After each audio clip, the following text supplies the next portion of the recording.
We are Iowa's most accurate forecast.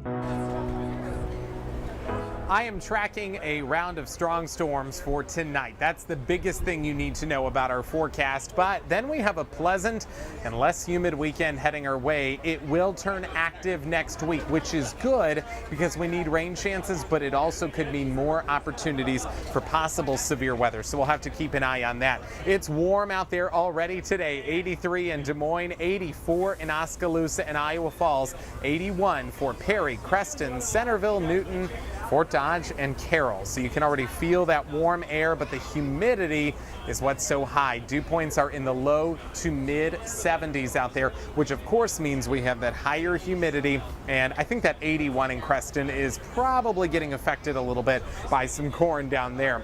Temperatures will get into the upper 80s this afternoon. When you factor in the humidity, heat indices will be in the low to mid 90s. So we should peak for a heat index around 93 or 94 degrees. Now in northern Iowa today, upper 80s to low 90s heading our way. 90 in Humboldt, 89 in Fort Dodge. In central Iowa, upper 80s to low 90s there as well. Ames and Des Moines each get to 90 degrees, and across southern Iowa, upper 80s expected. 89 today for Knoxville and Lamoni. When you factor in the humidity, all of us can expect to feel like the low and mid 90s. So we will have those higher heat indices. Now keep in mind, the other part of the forecast is the strong storm potential later on. This is a level 2 risk for much of the state, highlighted there in yellow. So that's what we need to be mindful of. There is a chance that we could see a brief spin-up tornado later on this afternoon or this evening. I think that primary threat will be in this zone highlighted in brown and likely close to the Iowa-Nebraska border,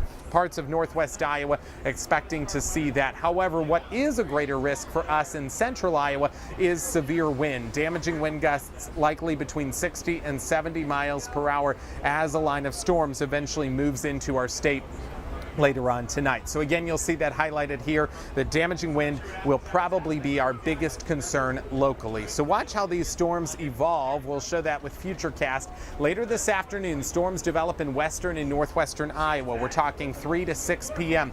Those are the ones that could, if we were to have a tornado, produce one briefly. Then these will eventually form a little line, and that line of storms will progress across our state through the night. We could see damaging wind gusts or perhaps a spin-up tornado on the leading edge of this line. So by 9 o'clock from northern Iowa all the way down to the southwest, including areas like Carroll, Fort Dodge, it'll eventually spread into central Iowa, move through and weaken as it does it. By midnight, it'll likely already be east of I-35. So it is a fairly quick moving line, and then it really races out of here by sunrise tomorrow. So we're not expecting this to be a widespread storm threat through the entire night. It'll just be a fairly short-lived event. Now, as far as totals go, we could see some spots that are going to get an inch. Don't take these numbers exactly, but underneath the heavier pockets of rain, somebody will wind up with an inch. Many of us will get a quarter to a half inch altogether. Here's the 10-day forecast sponsored by Hope Plumbing and Heating. We will have lower humidity tomorrow, 85,